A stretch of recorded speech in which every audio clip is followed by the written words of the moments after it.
La chaîne Paranorfix a choisi cette année de vous présenter des contes d'Halloween. Mettez-vous dans l'ambiance, voici l'un des 2 contes à écouter. Le labyrinthe de maïs.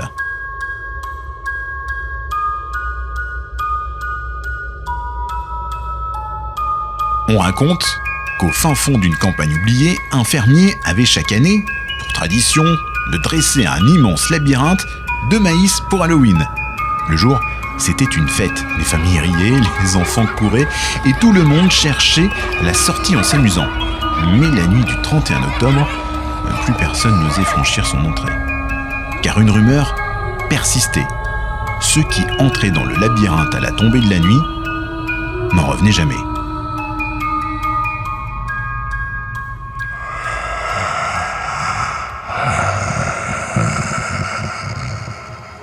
Moi, j'ai voulu vérifier, par défi, par orgueil.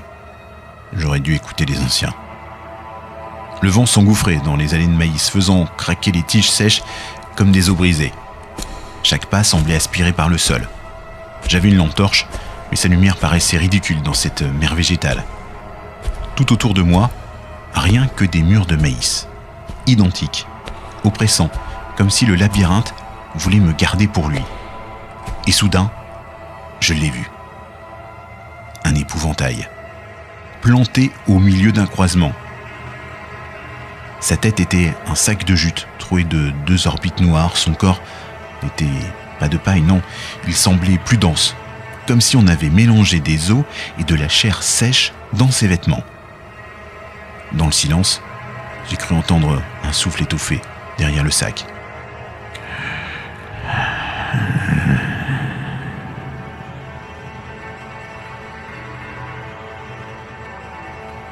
Je me suis dit, c'est qu'une décoration. Mais en passant près de lui, j'ai entendu un bruit. Un tissu qui se déchire. Un grincement sec. Du bois qui cède. J'ai accéléré et derrière moi, des pas lourds, pesants. Chaque foulée résonnait dans les murs de maïs comme un écho infini. J'ai pris une allée, puis une autre, mais le labyrinthe avait changé. Les flèches peintes que j'avais déjà vues à l'entrée avaient disparu. Tout se ressemblait. Chaque tournant me ramenait au même endroit, et toujours ce bruit derrière moi. Quand je me suis retourné, il était là, l'épouvantail. Debout, libre, la tête penchée comme s'il m'observait malgré l'absence d'yeux. Dans sa main, pendait une faucille, courbée, luisante sous la lune. Et de son sac s'échappait un souffle rauque, humide, presque animal. Je me suis mis à courir. Le maïs claquait contre mon visage, griffait mes bras, m'entaillait, mais chaque détour me ramenait encore vers lui. Toujours plus proche, toujours plus grand. Et puis, je suis tombé. Ma lampe torche a roulé plus loin, éclairant un champ plus large. C'est là que je les ai vus. Des dizaines d'épouvantails, alignés dans les allées, immobiles.